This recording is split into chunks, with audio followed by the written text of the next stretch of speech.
the Scoop. Hey, what's up? This is your girl, Ashley Marie, and you're tuned into The Scoop, your one stop for all things love, lifestyle, and relationships on MorrisMediaLive.com. I said, welcome to the school. You know it's time to tune in. You gotta tell all your friends, girl, welcome to the school. You know it's time to tune in. You better tell all your friends, homie, welcome to the school. The time is now, tune in. You better buzz in your friends, y'all, welcome to the school. Gather round, tune in. Now let the show begin. Hey, look, it's time to tune in. If you not, then you faking it. The best topics, love, lifestyle, and relationships. The dopest host in the world, Ashley Marie, holding it down from 7:30 to the 9:00 p.m. You better tell a friend every Wednesday night, cause you know she going in. They breaking the hottest artist in the game right now. No competition, so she in her own lane right now. You need the latest and the greatest, somebody that's gonna debate it. Well, we got it on lock, I know they hate it. See, you can learn a lot if you choose to pay attention. We talk world news, sports, don't let me fail to mention how to get your money right, so you can live a lovely life. Call in and get you some advice. It's not a game no more, we taking over the airwaves. MorrisMediaLive.com to catch the replays. You know it's time to tune in. You gotta tell all your friends, girl, welcome to the school. You know it's time to tune in. You better tell all your friends, homie, welcome to the school. Hello, you guys. Welcome to The Scoop. Another week of The Scoop. Happy Wednesday to you. We are your one stop for all things love, lifestyle, and relationships. I'm your host, Ashley Marie. And I am so excited about tonight's show. It's going to be jam-packed. We have so much going on. In the wake of the recent social events and tragedies with the murders of Alton Sterling and Philando Castile, we'll be having a candid discussion with a couple of experts regarding that. We have the founder of Wisdom, the organization Why'd You Stop Me, Mr. Jason Lehman. We have him joining us via Skype very shortly. And we have civil rights attorney, Mr. Kellan Patterson, joining us as well. So they're going to weigh in. We're going to ask them some difficult questions about the recent events. So, because we want to get some clarity. We want to find out why this is happening, what we can do to get better just as a nation, and a little bit more tolerant of one another and loving. So we hopefully they can give us some great information. Also, the second part of the show, it gets really interesting. We are going to be talking to general surgeon, and creator of the EZC Pack. That's a tongue twister. Dr. Sarath Malepati, and I hope I'm saying that correctly. He'll be filling us in on the global threat of antibiotic resistance due to excessive use, and he'll be sharing with us his solutions for this global health issue. I didn't even know this was a problem. This is new to me, so we'll be learning together. So I'm really excited about that. As I said earlier, we have a jam-packed show and a lot of really good information. So we're going to take a quick break, and we'll be back with The Scoop and some good information from Mr. Jason Lehman. We're going to get into Adrian Marcel's 5 Minutes. I love this song, by the way.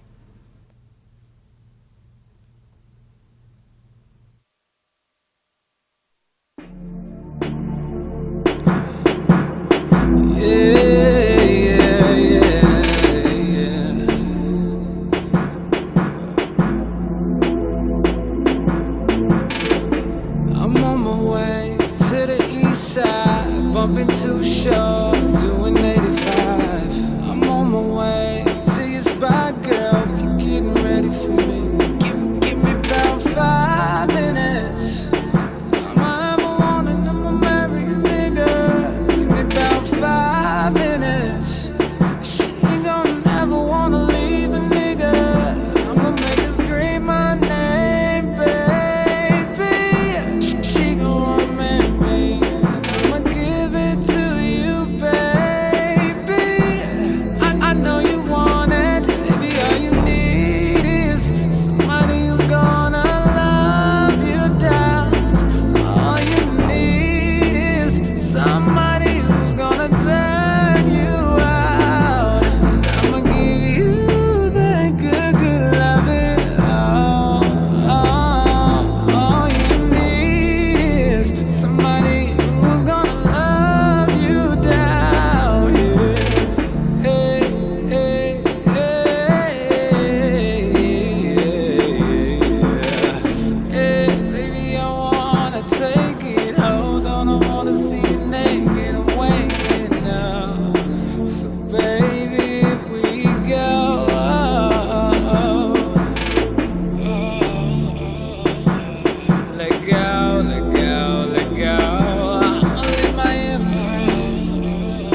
Welcome back to The Scoop. We are your one stop for all things love, lifestyle, and relationships. I'm your host, Ashley Marie, here in studio with our in-studio guest, Dr. Sarath Malepati. Yeah, that was good. Kudos to me. Welcome to The Scoop. Thank you for having me. Yeah, thank you for coming. I'm so excited to have you here. I was just, when I was introducing everything, I was telling everyone I didn't know that the excessive use of antibiotics was an issue in healthcare at this point. So I'm really excited to learn more about that. Tell us a little bit about yourself. Yeah, sure. I'm happy to be here to discuss this. I'm kind of almost excited that you don't know that much about this issue. Yeah. I'm a general surgeon by background. Mm-hmm. I did portions of my training in the LA County system, and that's probably one of the areas where I kind of started learning more about basically superbugs or drug-resistant infections. Okay. And as I've kind of gone through my training and now into my career, basically I've been dealing with more and more of these infections that cannot be treated with just conventional antibiotics the way we used to treat them. Mm-hmm. And more of these infections are requiring urgent or emergent surgical treatment. Okay. Oftentimes we have to cut out parts of people's bodies, even do amputations. Mm-hmm. And when I started looking at this problem further, it's kind of come about from two kind of areas of our society. One is we have too much antibiotics in our food. Okay. And we're seeing this a lot in children. Children's come into doctors' offices with kind of run-of-the-mill type of issues like a skin infection or an upper respiratory kind of issue, and we give them an antibiotic and it doesn't work. Right. And then we wonder, why isn't the antibiotic working? They've never been exposed to antibiotics before, and it looks like they have been exposed to antibiotics, and it's coming from their food, their food exposure. Okay. And is this causing like overgrowth in children too? Like, I would say an increased, like basically them developing a little bit sooner than they should. Is that an effect of antibiotics being in the food as well? What's happening is with the antibiotics in the food supply is that basically we are creating an environment or ecosystem where there are bugs that are no longer treatable by the regular antibiotics that we were using. So we're selecting basically for bugs that basically are resistant to infections, and then these bugs are just populating and kind of crossing into humans. Don't give us too much information because we want to save some for when we get more in detail about everything. But I'm really excited about you being here. So just a little bit about your background. You are a general surgeon by training. Yes. That's your training. Yes. And you started the Easy CPAC how long ago? You created this. I've been thinking about this project for probably about 3 years, and we launched the product Easy CPAC last year. Okay. And really it came down to, I talked about or mentioned this issue of antibiotic exposure in our food supply. And the other kind of area where we're having this kind of issue brew is in our healthcare system. And on the healthcare side where I work, the basic story is that we've been dishing out way too many antibiotics. And it's across our hospitals, it's across our medical offices, it's across emergency rooms and urgent care centers. And basically, I started looking at where are we doing this the most. Okay. And upper respiratory infections, we commonly think about them as colds or flus. These are most common infection in people. Yes. On average, the average person gets between 2 to 3 a year. Some people get less, some people get more. But on average, every person on the planet gets at least 2 to 3 a year on average. And this is one of the biggest areas where we've been basically using antibiotics inappropriately. So yeah, because I not recently, but I had a cold maybe, I'd say a month and a half ago. And I went to the doctor, and he kind of looked in my ear, he looked in my throat. He goes, yeah, you just have a cold. And he gave me some over-the-counter medicine, or recommended some over-the-counter medicine. And I was a little upset that I went all the way to the doctor, and he didn't give me a prescription. I'm like, there's no antibiotics for this. I need this to go away now. So this is what you're speaking of, the inappropriate use of it. And he actually would have not been doing me a favor by prescribing something. Well, that's good that he didn't prescribe you something. And statistically, that doesn't really happen as much as perhaps it should. Because, if you look at, or when I was looking at the data and trying to understand where this problem was coming from, because I'm basically on the other side dealing with kind of what happens as a consequence of patients getting multiple rounds of antibiotic exposure and basically seeing people in extreme situations as a result of something that seems so innocuous or so, kind of harmless in a sense to most people. We basically prescribe 260 million antibiotics just in clinics, just like you had gone to see each year. And so there's only 310 million people in America. If we're prescribing 260 million antibiotics, that means we're prescribing antibiotics at a rate of over 8 antibiotics for every 10 Americans every year. This is a crazy statistic when you just look at it. And you put it in the context that these upper respiratory infections, which are the most common acute reason someone goes to the doctor is, I'm feeling sick, over 80% of these are viruses. And viruses can't be treated by antibiotics.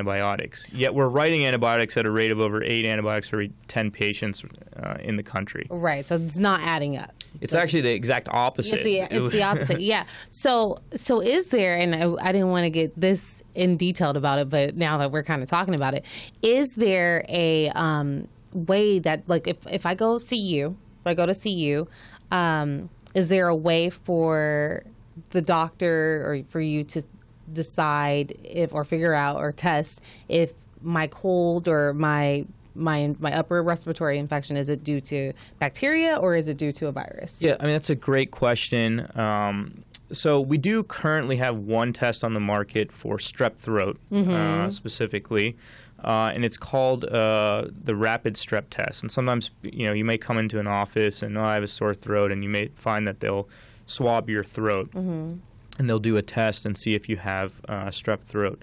Unfortunately, this test isn't being used as much as it probably should, and we don't even send as many cultures to the lab from people's throat and different parts of their upper respiratory system as we should. And as far as like new stuff on the horizon, there is a team in North Carolina that is working on developing a test, as you described. It's not on the market yet, but it seems promising so far. Okay. That makes me happy. Yeah. No, I think it's great. Because I do want everyone to get the proper treatment for whatever their ailment is. So, and when you go to the doctor and they're not able to really give you any quick answers, we're a microwave society, we want it fixed now, it can be a little frustrating. So yeah, and on that subject, it's pretty interesting because WebMD, they did a study, it came out about 2 summers ago, and they just surveyed a bunch of doctors, they surveyed a bunch of patients, and they found 95% of prescribers admit to writing antibiotics when unclear of their necessity.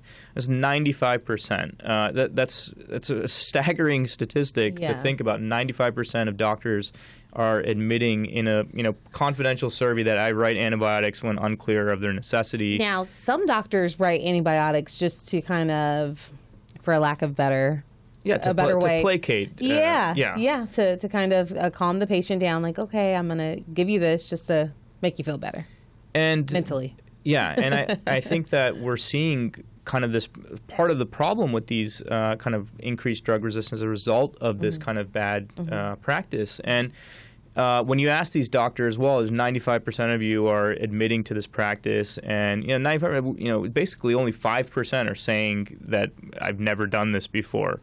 when we think about that a little bit more deeply, or look at it a little bit more deeply, why are we doing this? And the number one cited reason is patient expectation. Patient pressured me to do it. Doctors are people too. They don't want to upset people. Exactly. They don't want to lose the patient. They don't want to lose the business to it, in a sense. And you have to also think about it from the patient side. I don't know what your visit was like, but average person, they may spend 45 minutes to an hour getting over to changing their schedule, getting to the doctor's office. Getting to the doctor, yes. Spending money to see the doctor. Then they're sitting in a room after filling out a bunch of paperwork. I've just spent 30 minutes here, 40 minutes at this point just in the back office. Yeah. Then the doctor comes in and examines you, and you have built this expectation over the last maybe 4 hours or 12 hours. I'm really sick here. I need something to fix this. Yeah. And they come in and they tell you, you don't need anything. Just go home and rest.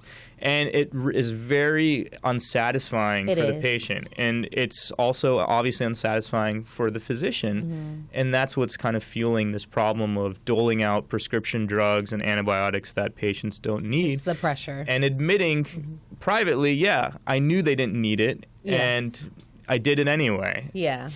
And so this is what we're dealing with in basically the clinic side, but also in the hospital when patients come in after getting more complex infections as a result of multiple rounds of antibiotic exposure that they didn't need. And now all of a sudden someone needs their colon removed as a result of that's serious. Something more serious. Wow. Yeah. Wow. How do you, recommend doctors overcome that pressure that patients put on them? Yeah, it's a very, very difficult problem. And, clearly there's an educational gap component to the problem. How do we educate patients between the difference between a virus and a bacteria? But then oftentimes patients say, okay, now, doctor, I know what there's a difference between virus and bacteria. I know I don't need antibiotics. Now what do I do? When do I know I need to come in to see you? Right. And that kind of creates an even more kind of complicated issue for both the physician as well as the patient. And that basically is why I developed Easy CPAC, and it was really to try to create a safety valve for both the provider, the physician, as well as the patient onto when I thought it would be reasonable, not I thought, but just basically statistically is reasonable. If you're not improving within that period, 5 days is a reasonable amount of time to start thinking about going to see the physician or calling your doctor. And that's the cycle of the ECC pack. Exactly. It's a 5-day cycle. Exactly. It's a 5-day pack. Okay. All righty. So I don't want to get too much more information at this point because I mean there's so much for you to share with Why them. not? Yeah, absolutely. We need to get into Officer Jason Lehman. As you know, we're going to be talking about the whole Black Lives Matters events that have been kind of going on recently in society. So we're going to try to get him on the line. He's actually on the line now. Jason?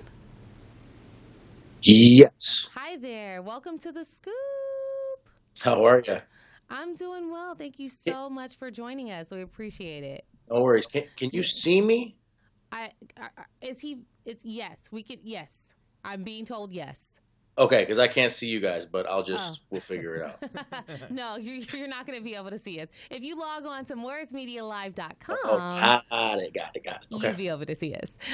So we have joining us on the phone the founder of WISM, Why'd You Stop Me?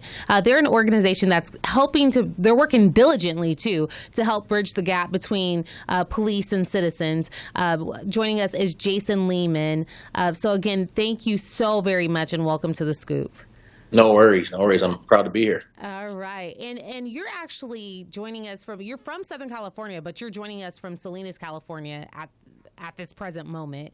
You've traveled up there recently just to finalize a 2-year contract to actually train the entire Salinas Police Department and thousands of their community members on the WISM system and your tactics and recommendations on how the police should interact with citizens and how citizens should interact with police, right?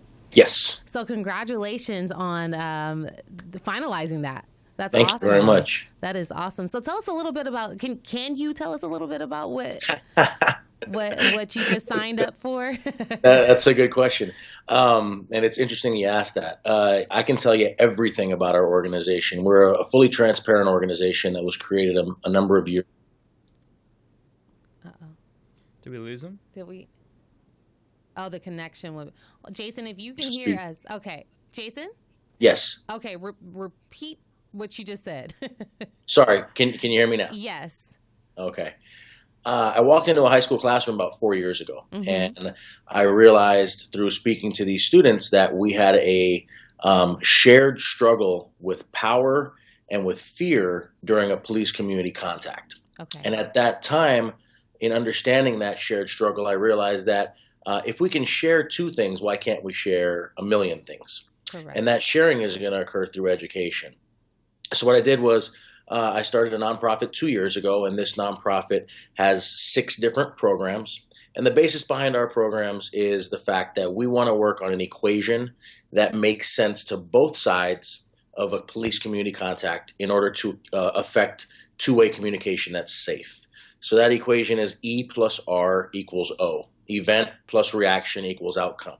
So in life, we have events occur, and our reaction to the event is really what determines the outcome. So a positive reaction to the event is going to equal a positive outcome. And in doing that, we realized that by explaining how to get through a police community contact to a community member, prior to that contact happening, we are able to give them the tools necessary to get through the contact and the tools necessary to affect cultural change by reporting misconduct after the contact. And that's a very important piece. And then we go and we speak to the police officers, and we explain to police officers a different way of looking at community policing. Although police officers right now in the state of California do have a number of hours of community policing, as well as a number depending on how long they've worked, they learn community policing in the field on a day-to-day basis, as long as they focus on those efforts. And through this program, we couple a police officer and a community member together, and we team teach this program. And in that team teaching style, we feel we create a more credible message, and that's really the gist of the training. So who's the program being taught to? So this is the students? No, well, everybody that walks into the classroom for us is a student, but we speak to ninth grade classrooms. We have a program for reentry, people coming outside the walls of jail or prison so that they have a better understanding of the person that's wearing the same uniform of that person that arrested them. And we have a program for criminal diversion, so that if somebody were to get arrested for resisting arrest based off of a misunderstanding, which sometimes does occur during resisting arrest cases, we're able to put them through our course and have their record expunged on that case. We also have a program for parents and adults, our community program, and we're able to provide that program. And then we go into police academy classrooms. We go into police explorer programs, which are a little bit younger, and then we teach tenured police officers in advanced officer training courses. Okay. How long are the programs? The programs are a half day. Oh, so they're half day structure. Yeah. Okay. And can people receive emails if they're not able to attend the program physically? Like, is there another way? Are there virtual programs, or not yet? Okay, so you're working on that. Yeah, now, the way this works is what we're doing is, and this is very important for all of us to grasp, is we are dedicating a half day of our life to make sure that we don't get killed or kill based off of a misunderstanding. Right. So I ask that anybody that's interested in this program become fully interested and risk this half day. Come into our program or bring our program to your group and find the time. Our program is using the avenue of police-community relations to teach people how to better deal with the authority figures in their life. I can use the avenue of police-community relations to learn how to better deal with my parents and listening to my parents, how to better deal with my teachers, my principal, how to better apply for a job.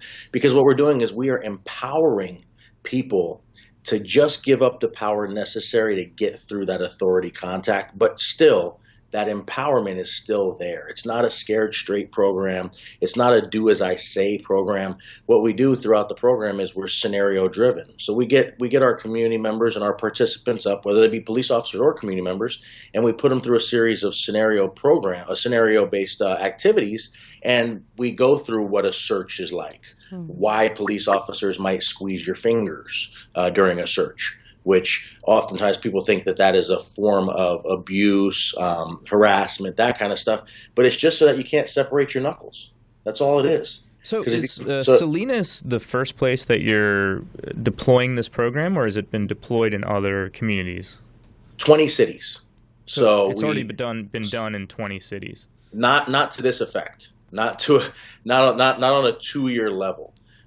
This 2-year level is based off of a BSCC, which is a State Board of Corrections grant. They gave out 10 grants like this to 10 cities. 56 cities applied. The Why'd You Stop Me program received a rank of number 1 with the city of Salinas based off of our training and technique methods. We're very proud of that. And so we were the first to receive this grant. We also have the grant in Long Beach, which is where we're based out of, and then in a few other cities. But this grant, and the way we're doing it is we're coming in and we're going to conduct training to police officers and community members for 8 full weeks a year for 2 years. So we're talking about a lot of training sessions in Salinas. So in the places that you've already done some of the initial work, how has the reception been by the community towards the police officers involved in the program?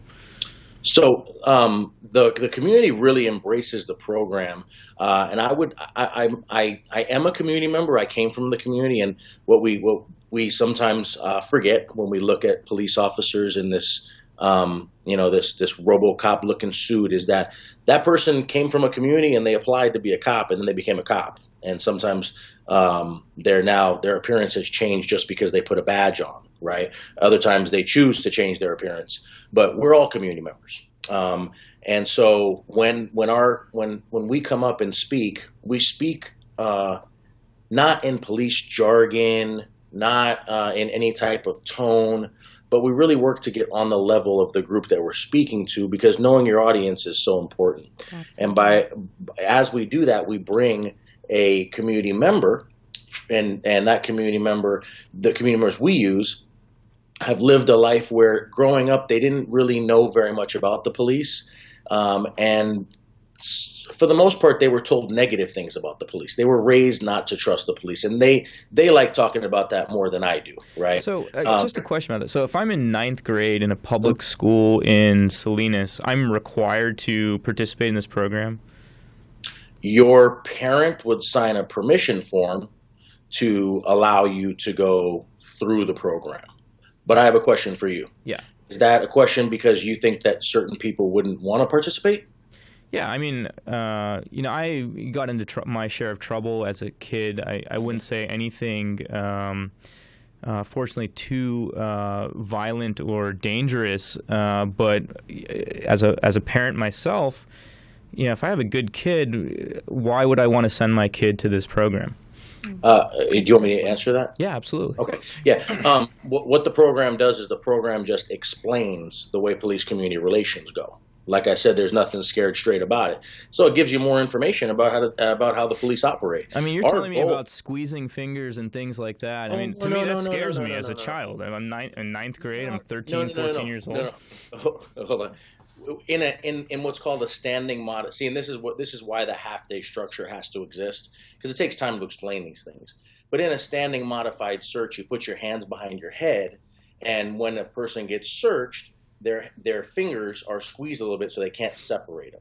We explain the whole reason for that process during a search, and that's all. That's so that if anybody because cops, unfortunately, they oftentimes stop people that are contributing members of a community for a number of different reasons. And sometimes there's a need to search those people, a legal need to search those people. And so we want everybody to have this training, to have that understanding, to be able to understand why things happen, and that helps to make decisions. If we don't go through that prior to it, and that does happen, then oftentimes there's miscommunication, and that's the reason why I think it's a good idea. No, I had another question about this. I'm sorry to be so curious about it, but I am interested. Another question that I kind of had just hearing you talk about the way that the program is set up. What type of existing training exists for police officers, and how does this supplement or augment or kind of work in conjunction with that? The training that they're already getting, and is this training that they get? Is this kind of a consistent or sort of similar common curriculum across the nation, or is it unique to each kind of part of the country? Because we're seeing this issue in so many different pockets, and I just would love to hear a little bit more kind of education on the subject. Sure, I'm not an expert on how each state is trained, so I'm not going to begin to start on that. But the state of California is governed by a group called POST, Peace Officer Standards and Training. Every police academy in the state of California is mandated to conform to POST standards. So POST requires people to go through learning domains. And those learning domains are a series of lessons, for example, how to do a traffic stop, community policing, dealing with the mentally ill, dealing with sexual-related offenses. Okay, so you get the picture of how those chapters all work. Those chapters all have a set number of hours that are required of you to study this workbook within that chapter. And then you take a test at the end that proves your knowledge, and then you usually do practical skills as well, scenarios and things like that to show that you know it. Community policing occurs with more than 24 hours out of that block of training within the academy. What we do is we come in and we have a different idea, and it's not something that is a new learning. It's not something that the officers don't already know. It's not something that is well, if we don't have this, we're going to fully miss out. What it is it's an addition to the training that we have. And what we deal with is we deal with different ideas like understanding implicit bias, understanding how to deal with de-escalation. What is implicit bias? Can you explain that a little bit more? That's a long story. I'll give you the short story of it. There's explicit and implicit bias. Explicit bias is something that we're very easily able to talk about. I don't like tomatoes. I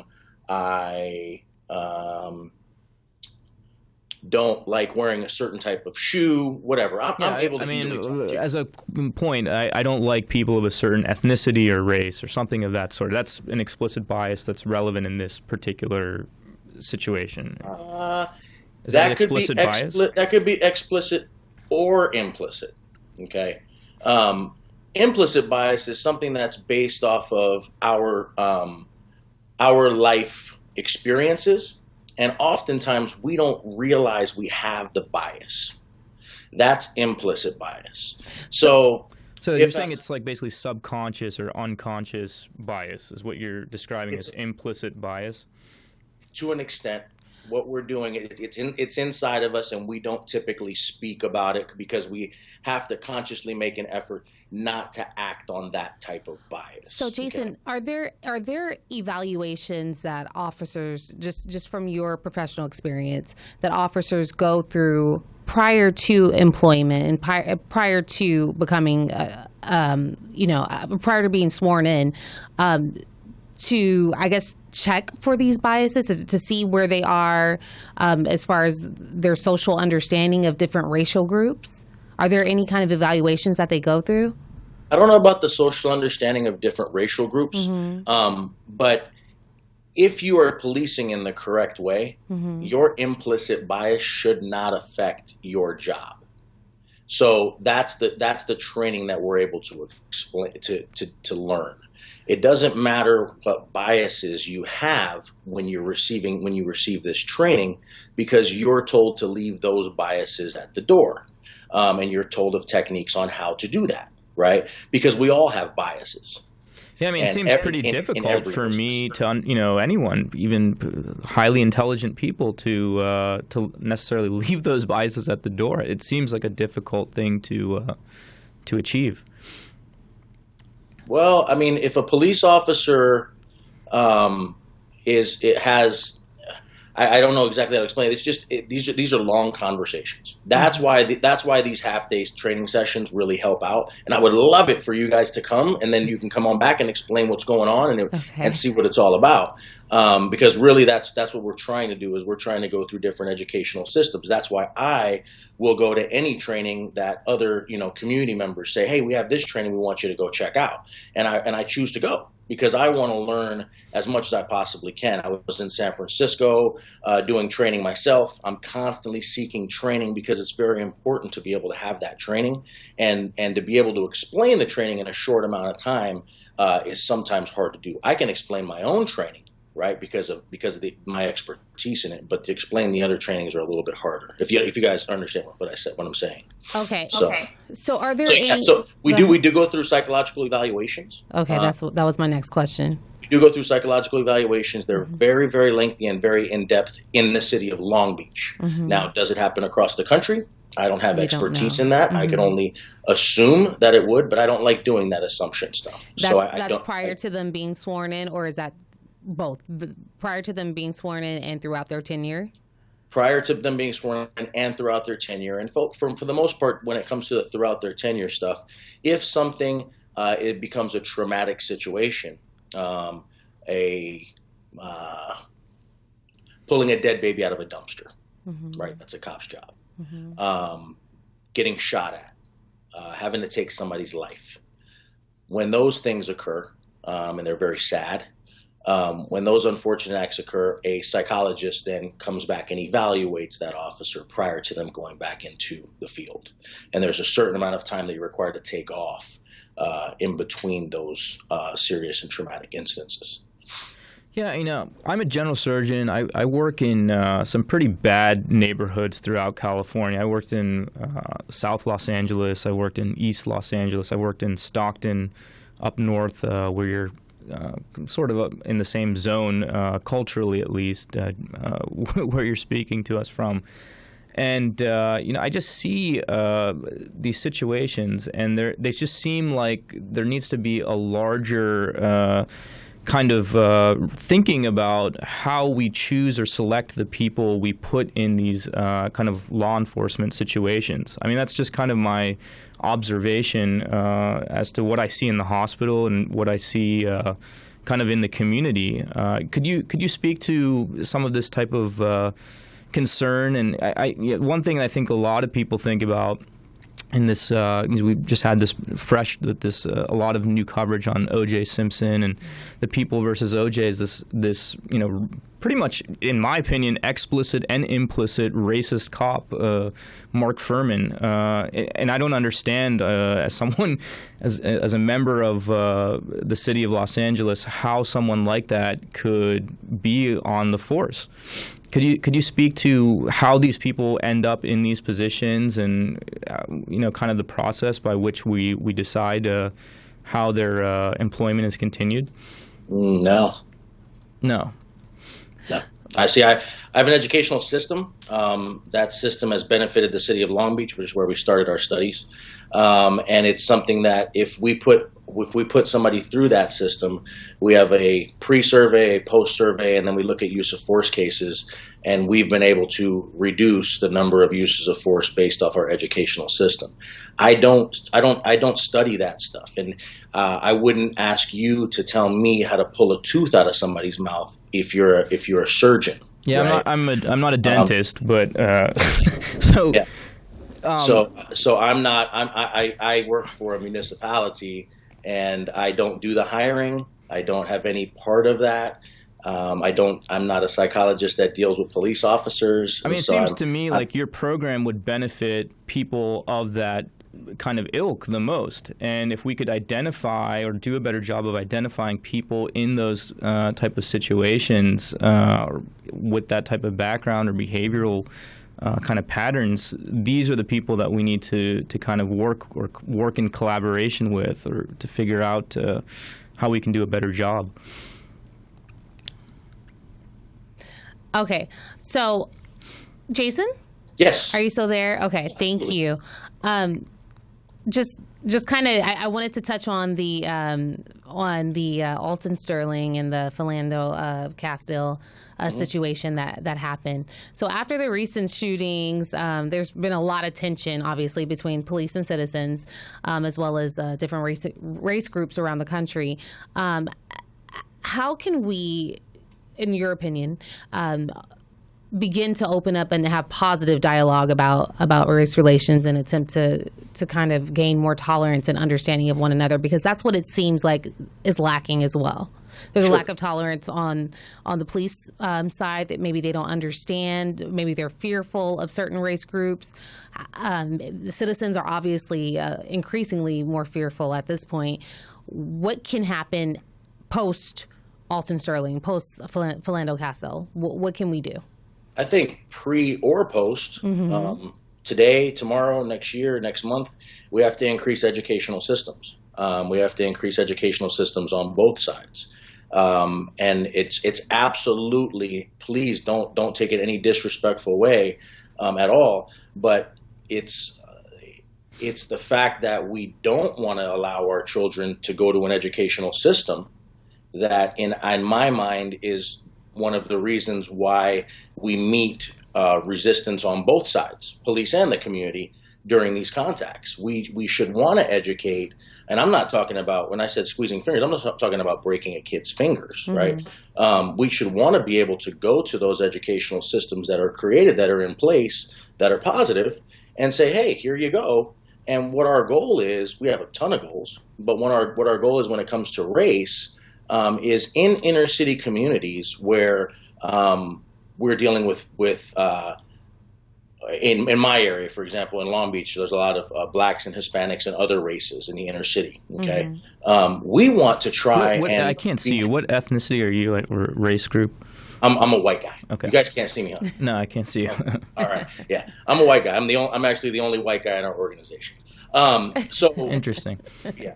So when we do this, what we do is we are able to motivate young men and women of color to want to join the police force, right? To want to be able to go out there and be a part of the community's policing systems, so that we're able to have them come in, because I really do believe that if you police the community that you came from, you do adapt to that community faster than if you come from an area that you that isn't that community. And you know that community historically. You know that community. You grew up with that community. So if that's the outcome, I hope that would be a wonderful achievement. Absolutely. Yeah, and Officer Tommy Norman, he's been getting a lot of publicity lately for his positive community policing. He actually, when he was on the show 3 weeks ago, he actually explained to me that he's from the Little Rock area, and that he did attribute that fact of him being from that area. He did say that helped him acclimate to the community. He knew people from high school, from middle school, elementary school, from college, that he kind of that he grew up with, and now he's policing and working with their children. So it definitely makes a difference. Sure. Now I mean, it's huge, and that is one of the things that when you ask me what would increase positive race relations, there's a number. I mean, a ton of things that can be done. But one of the things that can be done is to allow for our youth to see that there are positive police officers out there, and I feel the majority of police officers out there are positive. That's my feeling.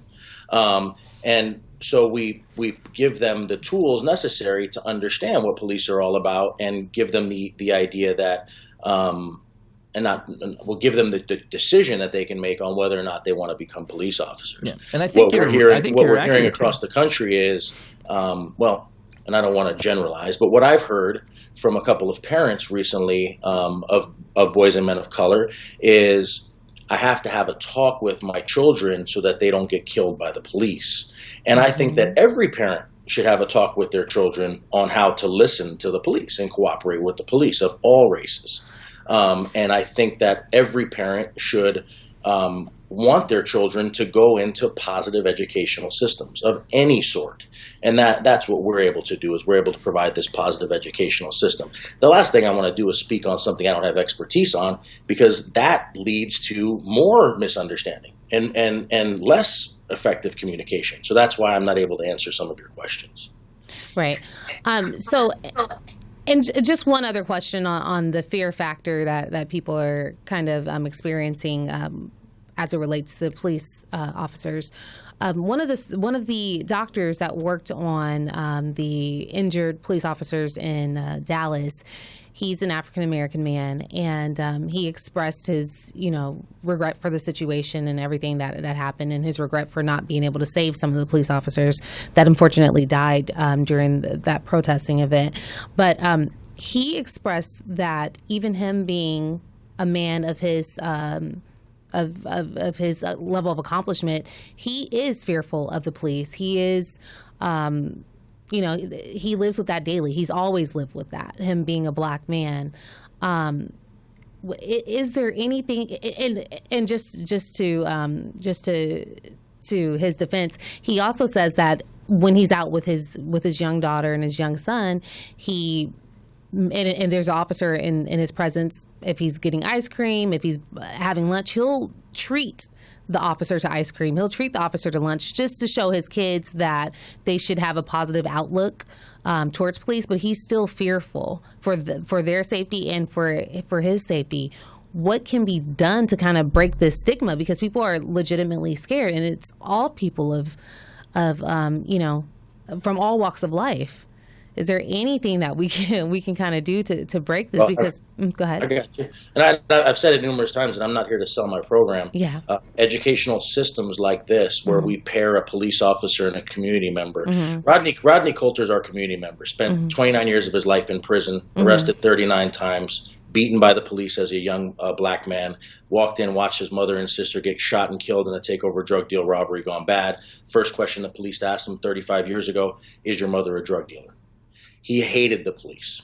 He went through our system, and he was able to open up and learn a whole bunch of different ideas. And now he stands alongside with me and speaks about the effectiveness of cooperation and the idea, and it's hard for me to say it, but the idea that compliance is going to trump defiance on every level, not only all the way from the Bible on down to what our parents tell us. And then if we understand how to report misconduct, and obviously if a life is lost, that system doesn't work. Okay, I get it. Right. But, on the subject of compliance and defiance, a lot of these shootings, I mean, you look at Charleston and were the people actually being defiant when they're running away and getting shot in the back?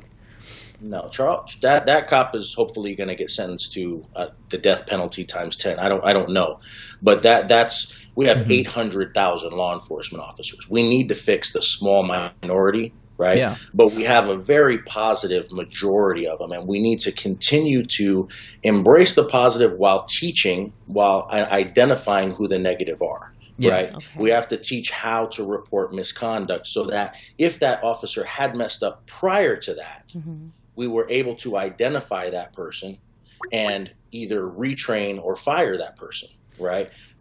Charles, the shooting where the guy's running away. Right. First of all, it is defiant. OK, there is defiance when somebody of an authority tells you to stop and you don't. That is the definition of defiance. I mean, there's fear too. And so that is. And what we want to do is we want to make sure that those acts don't happen. And that has to happen by us educating our young people on how to report misconduct. Reporting misconduct is important. Right. And so our organization does that. That is something that we definitely do. And if we do nothing we're going to be worse off than if we take this educational system and embrace it, right? So for now, my thought is, as we're planning and working towards different, perhaps certain specific policy changes and other ideas like that, let's get this system out there and other systems like it, not just our system. We want 50 systems.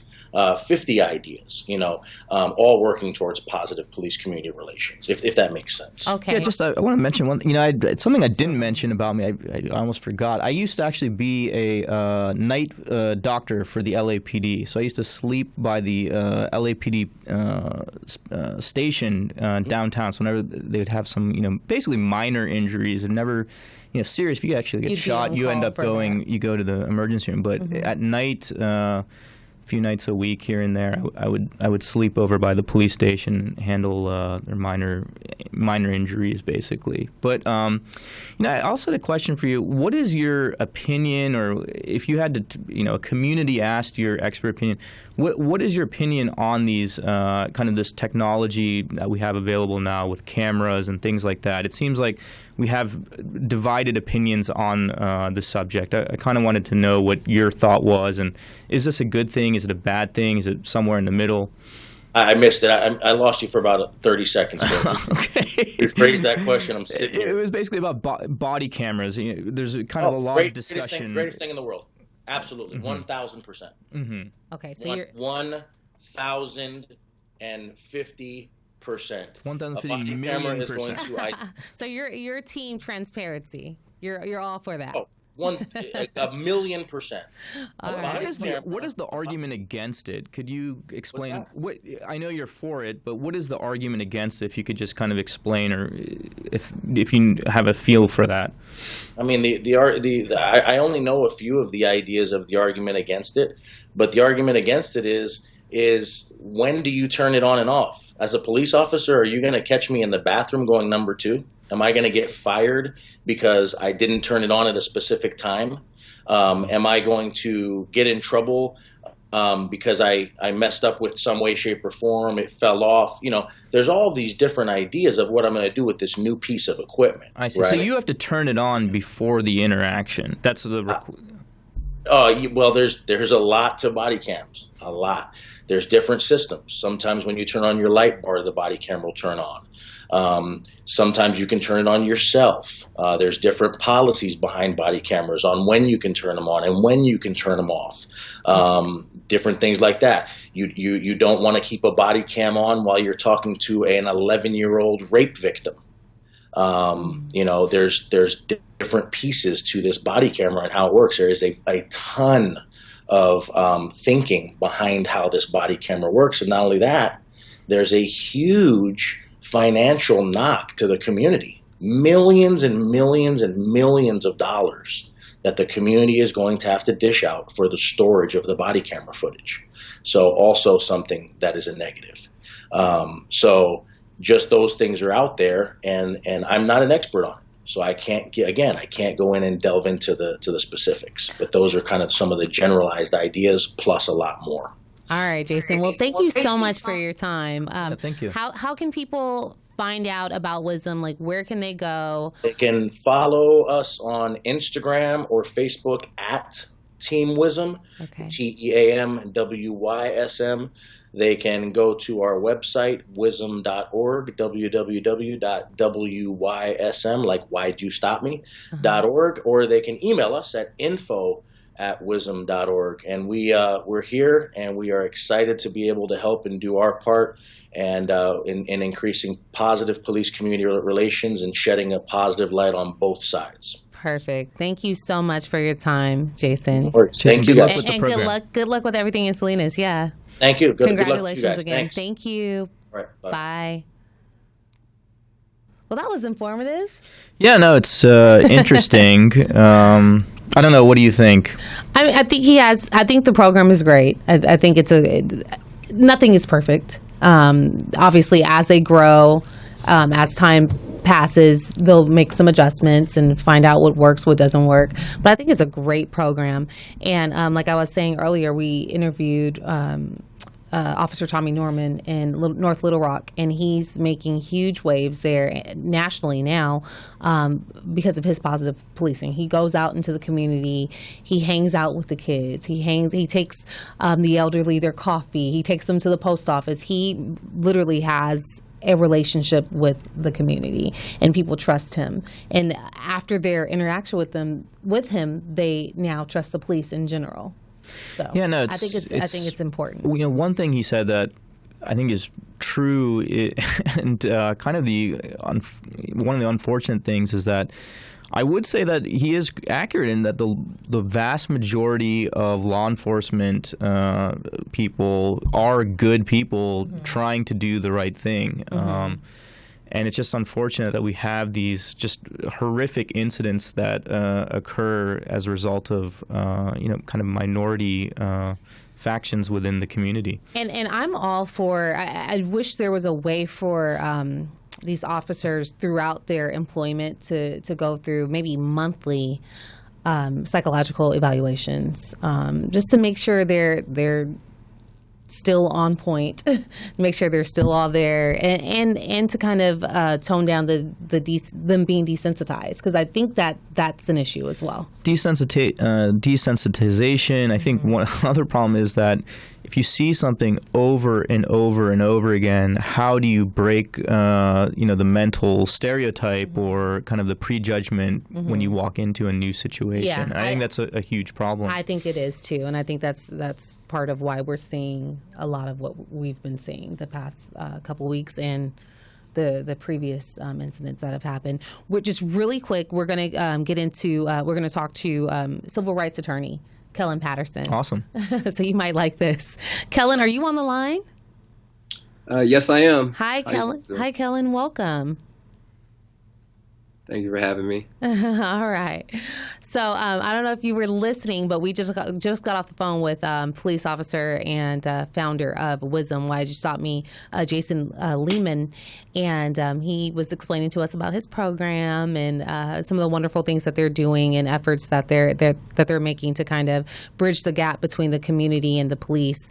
So I just want to kind of get your take on the recent events that have taken place with Mr. Sterling and Mr. Alton Sterling and Philando Castile.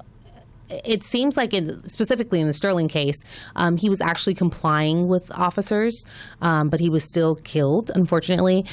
So what rights do we have as citizens in cases like this where we're unjustly harmed and more specifically in this case, killed? Well, as citizens, you have essentially two rights. One is based in the civil courts, and another is based in the criminal courts. And the first thing that I like to explain to clients, and if I'm at a school and I'm talking to kids, or if I'm just out and about in the community, I generally tell individuals, like, if you do have a negative experience with an officer, the first thing you should do is to complain, even if it's likely that an independent observer or whoever is that authority that's looking over that police department, if it's likely that they're going to come back and find those allegations unfounded, it's still important to have that notation in the officer's file, because cases are built and won upon complaints, essentially. So the more complaints you can prove a pattern of behavior amongst the officer, and that's just if you're going the civil route. How do you make those complaints? You have to go to the police station to file the complaint, typically? Typically, you can do that.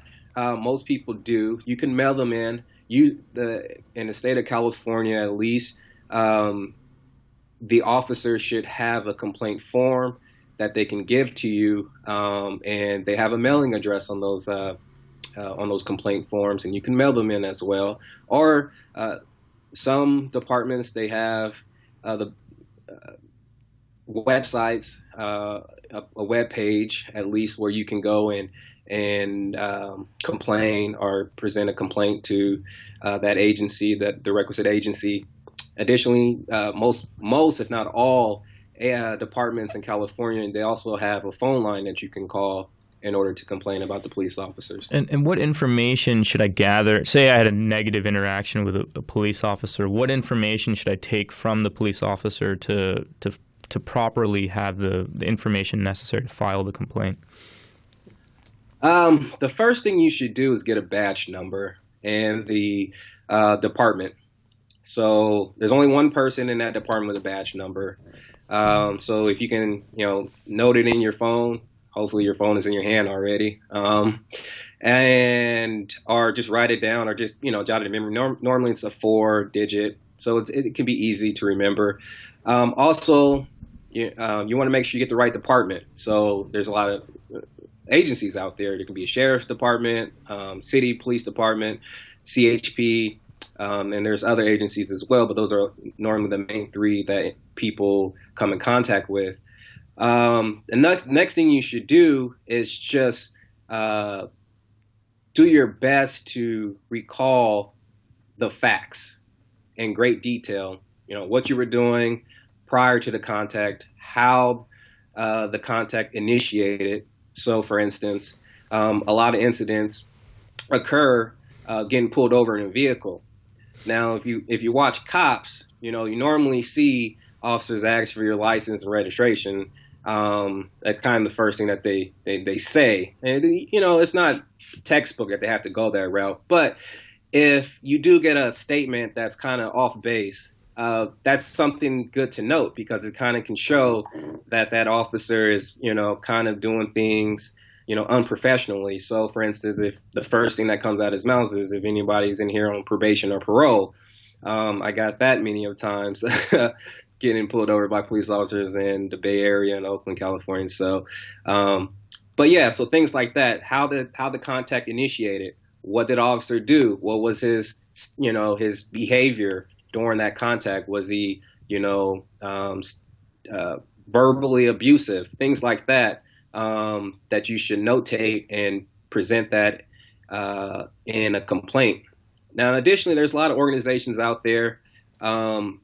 That are forming, really. I'm seeing it online. A lot of organizations that are forming. The ACLU is the big one, where you can just contact them and let them know, and they'll be able to assist you with a complaint. Or you can contact a civil rights attorney in your area, or a civil rights attorney that that will do the work. Or does the ACLU have a hotline or anything like that? I don't have a hotline. I have a contact box in my website where you can generally, Sure. But the ACLU itself, do they have a hotline?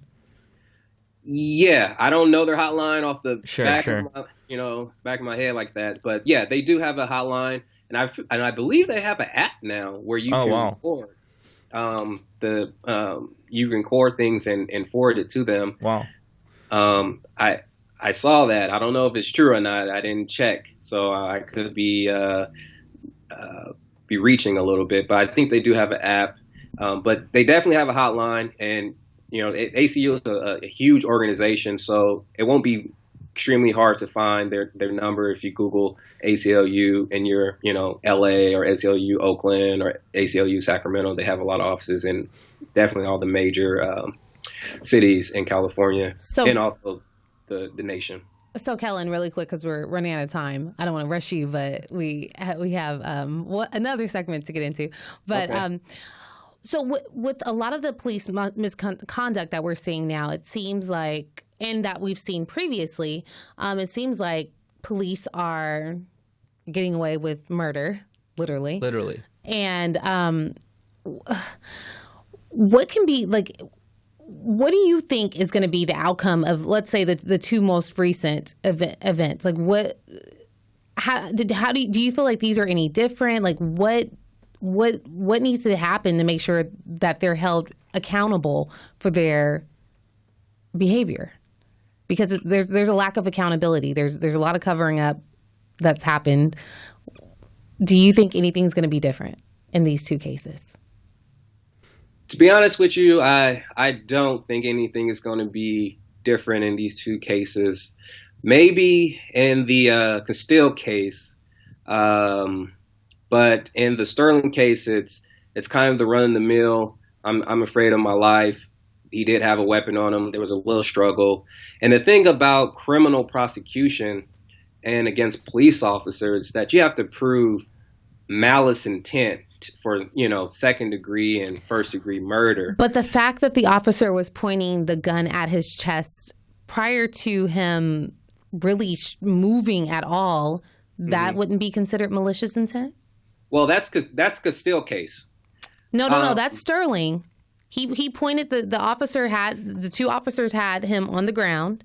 One was at the top of his body, the other one was at the bottom, yes. And he pointed the gun at his chest. Wouldn't it have been a little bit more effective if he maybe pointed the gun at his leg or something to where his life wouldn't be threatened?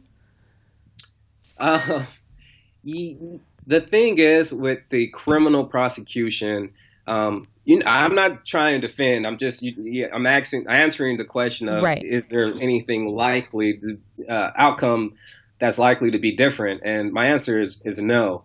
The reason why is because you have to prove intent beyond a reasonable doubt. Now, when you're dealing with regular individuals like citizens that don't have a badge and the authority to carry a gun and defend themselves and other people, you can pretty much prove intent by showing that, a person left the house with a gun in their waistband. Like, what you doing that? Why do you have a gun in your waistband? Obviously, you're out there killing people, looking to harm somebody, at least. But for police officers, it's their job to have a gun on them. So those type of facts, which normally will lead to a showing that an individual had malice intent, doesn't really apply to a police officer quote unquote doing his job.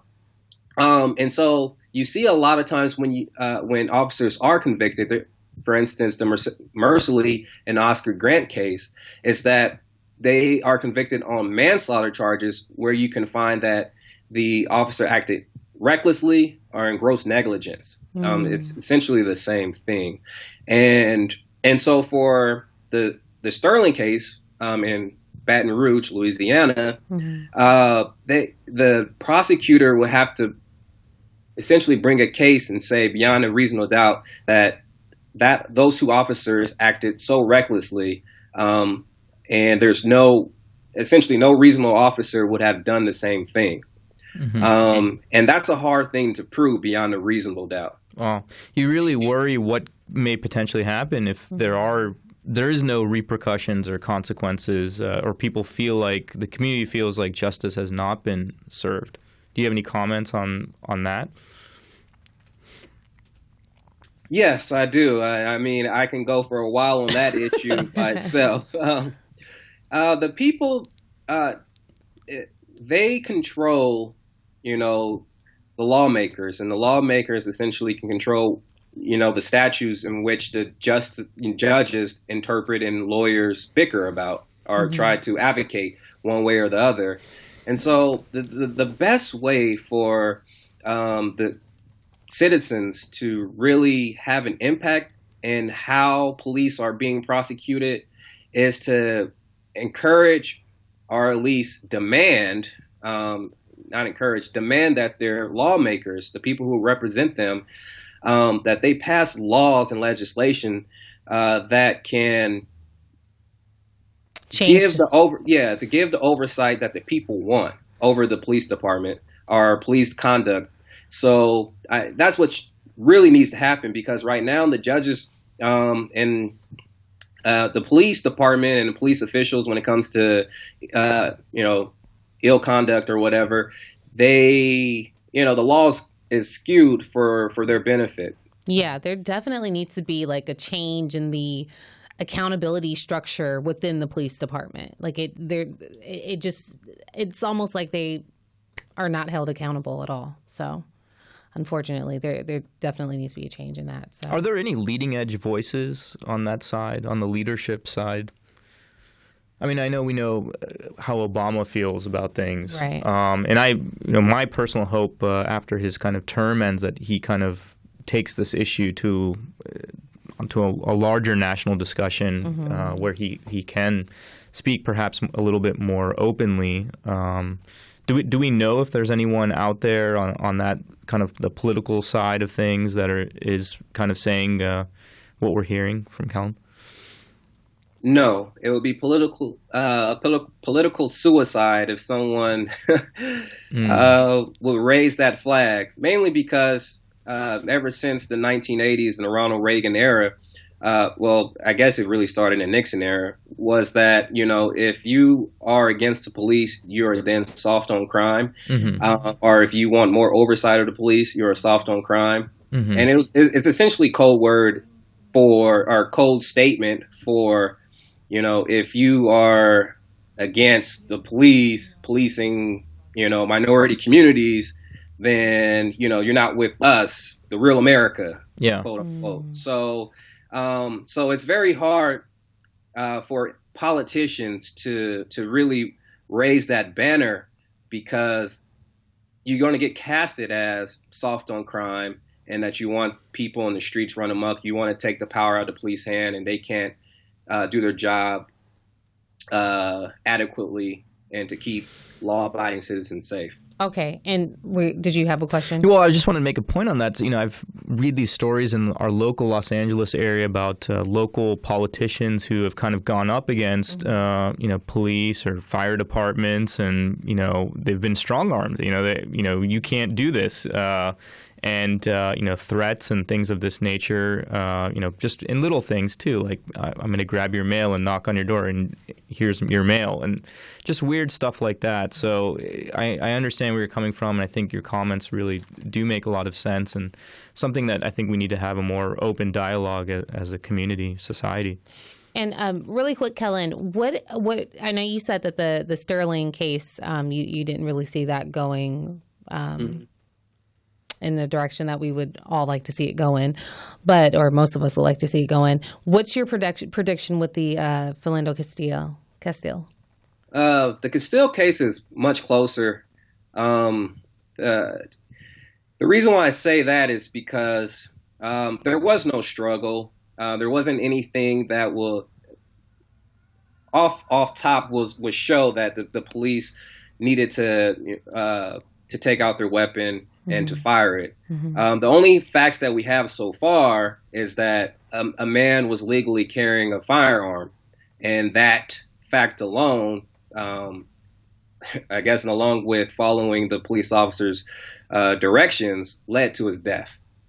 And so if it's legal for that man Mr. Castile, to have a firearm on him, it should not put an officer in that state of apprehension where the mere reach for a wallet will cause him to be overwhelmed in fear, right.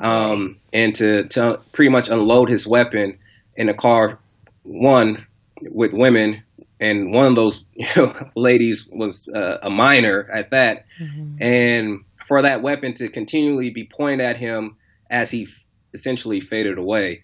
And so it's that situation shows that the officer wasn't necessarily in his right state of mind all the way throughout that entire incident. So yes, which goes into what we were saying about psychological evaluations and therapy, and we were just talking about that, Kellan. So you're absolutely right. So hopefully something positive comes out of that situation as well. Did you have any other questions? No, I thought this was great, and I'm just learning so much. You should be a regular guest on this show. Not that I am. Oh, he is. Perfect. And you should too. you should come weekly. I would love that. All right, at least Kellan, I can listen. Yeah, Kellan. Thank you so very much, as usual. We appreciate you here on The Scoop. I just want to make one comment before I leave. Yes. It was a question that a lot of people had and have. And I just want to let people know that it is legal for the police officers to do pretextual stops. So, in the case of Castile, it was brought that, the guy, the officer pulled him over because he thought he was a suspect in a robbery. Well, Now, he said that he had because he had a wide set nose. Exactly. And the thing is, the Supreme Court of the United States has consistently said and precisely said that it's okay for an officer to do a pretextual stop, meaning that the real reason why he's stopping you is because, you're black, or you might be a drug dealer, or, he has this hunch about you as an individual and you being involved in criminal acts.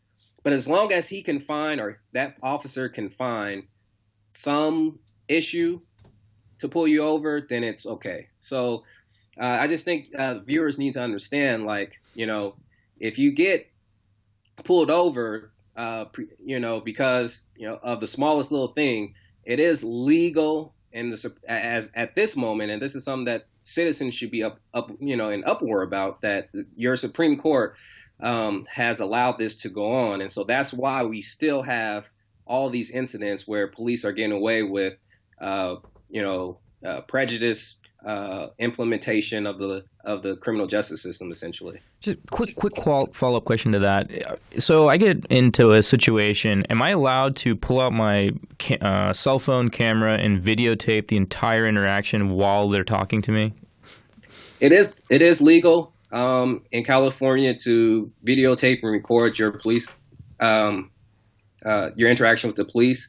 One thing I will just tell you is that you shouldn't reach because that, you should let them know, like, hey, I'm reaching in my pocket to get a video. Or to get a cell phone to record this interaction. So can they deny me to do that? Can I say, I would like to videotape this entire interaction? Can they say no? No, they can't say no. But if you are being detained and handcuffed, then at that time they're saying that their safety, for their safety purposes, they need you to be handcuffed and not have your hands free and things like that. And so they can at that point say, no, you can't, have access to your cell phone right now. So if you don't pose a threat, you can record.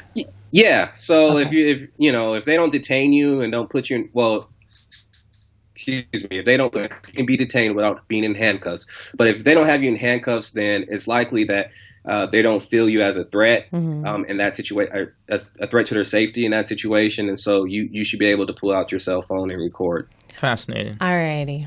All right. Well, thank you so much, Kellan. Oh, give out your website, please.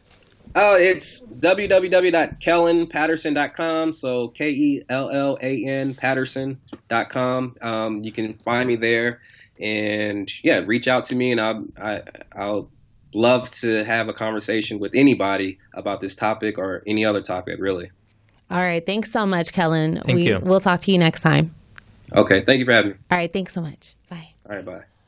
All right, so we went overboard with that conversation. No, it's so fresh and raw, I think everyone's psyche right now. Yeah, and it's very necessary. But we're gonna get into superbugs. Yeah, superbugs. It's kind of colitis. C. diff. C. diff is something I think worthwhile for people to know about. But you brought. Can we bring these? Yeah, absolutely. I brought them for the whole family here. Wow. Okay. So these are the Easy Pack. Easy C Pack. Easy C Pack. You can call them Easy Pack if you want, if that's easier for you. Easy. Echinacea, zinc, and vitamin C. Yes. That's where the name comes from. Easy C. All right, so let's make sure we give people as much information about this as possible. So we started off, we talked about how you came up with the idea, why you came up with the idea. The way this idea actually really came about is, I've had a couple patients get into extreme situations with what I've described as C. diff. Now, C. diff, or Clostridium difficile, it's a normal bacteria in your gut. It's actually a normal thing, it exists. The issue when you take antibiotics is that antibiotics are not selective for one part of your body or another. So say your doctor gives you an antibiotic for a sinus infection or an ear infection. that antibiotic doesn't just work on the bacteria that is causing infection in your sinuses or in your ear. It's going to globally work across your entire body and basically wipe out bacteria that are susceptible to that antibiotic. And in the case of C. diff, or in the case of just normal bacteria in your gut, it's wiping out bacteria, in this case, that keep C. diff in check. So when that happens, when C. diff is not kept in check, it can grow rapidly, basically. So the antibiotic is almost fostering, what's meant to kill an infection is actually fostering a new infection. Got it. And so that is the kind of the issue that we're dealing with some of these so-called superbugs. And C. diff is, I would describe as a superbug. And, when I was in medical school, these infections, they'd say you may only see a couple of these over the course of your career. I mean, I see probably 4 or 5 of what end-stage C. diff, which is called toxic megacolon. I see these maybe 4 or 5 a year. What is that? How do I know if I have that? Toxic you won't know, but we will know in the emergency room. This is a serious situation, and you basically need emergent treatment for this. And if everything goes okay, and your body has the reserve to get through the situation, hopefully you make it. But what has occurred now of late is that these infections, the C. diff infections, are getting so much more aggressive that it's basically more and more people are dying as a result. It's just more people are getting operated on because we used to be able to try to even treat. So you get C. diff, we try to treat it with another antibiotic. Something that doesn't work, then we're left with no other options, or you present kind of late stage. And so that's kind of the initial fatal? thing. It can be, yes. Yeah, wow. Toxic megacolon, it can be, yeah. So it can be a lethal condition. So I had a couple patients die on me in these pretty terrible situations that in my kind of reviewing how the patient ended up in this situation, I felt that the indications for putting the patient on antibiotic were maybe not fully clear or evident in at least my review of what documentation I could find. And so that kind of made me think or start looking at what is going on, not just in my situation. I'm seeing all the C. diff. What's the national data showing? So I started looking through and pouring through the CDC data. And my experience in California is actually consistent with the experience across the country. We're seeing more and more C. diff. More and more people are dying from this. And some of these kind of areas where we're giving antibiotics, it's not actually necessary to give them antibiotics. So the cases that you have encountered of C. diff, what has been the trend with antibiotic use? What did you see that kind of caused that? Yeah, so it's a good question. So a very common scenario that occurs in a nursing home or emergency room is a patient has either altered mental status, they're not acting like themselves. This is very common in elderly patients. They all of a sudden not, grandma's not acting like themselves in the nursing home. They call the doctor. So altered mental status. And then the second thing is a fever of unknown origin. So in these type of situations, the complexity on a medical basis or side is that we don't know why that patient has altered mental status. We don't know what is causing their fever. And what we do know is that sometimes altered mental status or fever of unknown origin can be a very early sign of shock and sepsis. And sepsis it can be a devastating condition. It's an end stage, basically, of infection. So in these situations, we know that early antibiotic treatment can be life-saving. So in patients who have altered mental status or fever of unknown origin, it is pretty common, if not fully the standard of care. I mean, there are some subtleties to this situationally, but it is very common for a patient to end up on what we call broad spectrum antibiotics. So we hit them with lots and lots of antibiotics, our heavy gun antibiotics. We don't know what's going on.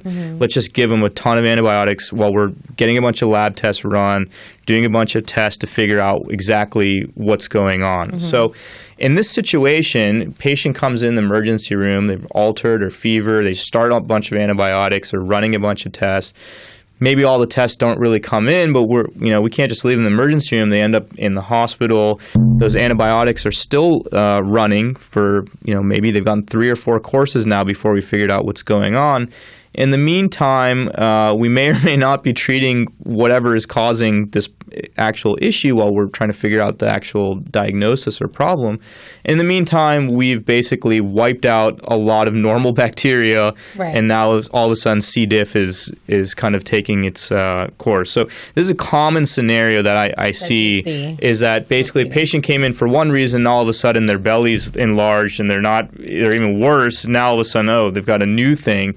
And this is what we call a nosocomial infection, so a hospital-induced or clinically induced disease. And that's one of the worst things to do as a doctor. You never feel good when you see a situation where we feel like we've caused the problem. Right. So in order to avoid having this horrible thing happen to all of us, your suggestion and your solution is? Yeah, maybe. But more so, I started looking more broadly, where are we making bad decisions and where can we make an immediate impact on cutting down antibiotic prescriptions? Okay. And upper respiratory infections, I mentioned, the most common infection in people, colds and flus. 80% of these are viruses. Over 80% of them are viruses. Yet I mentioned we're writing in the outpatient setting over 8 antibiotic prescriptions for every 10 Americans. There's a disconnect basically in terms of what we know about upper respiratory infections, that they're viral, majority, and what the actual quantitative number of prescriptions is that we're writing. So when you look at that data even more, depending on where you live, depending on where you're receiving health care, anywhere from a third up to over 80% of the antibiotic prescriptions written for upper respiratory infections, colds or flu, don't meet criteria for an antibiotic. So this is we're seeing it quantitatively, and then we do this survey, and doctors, I am doing it, and that's basically why I came up with this as basically an educational tool, an evidence-based educational tool to basically quell this need for antibiotics, basically. All right, sounds good. Okay, so we're out of time. It was good. It was good. This was very informative. Where can people purchase Easy CPAC? Yeah, Easy CPAC is primarily available in medical offices and independent pharmacies, but you can buy it online, easycpac.com, Amazon as well. Okay. But primarily it's a tool inside physician offices and pharmacies. Nice. All right. Well, thank you, Dr. Sarath. Sarath. I always want to say Sarath. Say Sarath then. Okay. Thank you. Malepati. Yeah, Malepati. Oh, gosh. How do we pronounce your name? Ashley Marie. And then my last name is Bowden. And people destroy my last name. They say Bowden. Yeah. I let them. Yeah. Just like you. All right. This has been another week of The Scoop. Thank you guys so much for tuning in. We are your one stop for all things love, lifestyle, and relationships. Catch us every Wednesday at 7:30 p.m. on MorrisMediaLive.com. Until next week. Ciao. Just fly like something from a dream.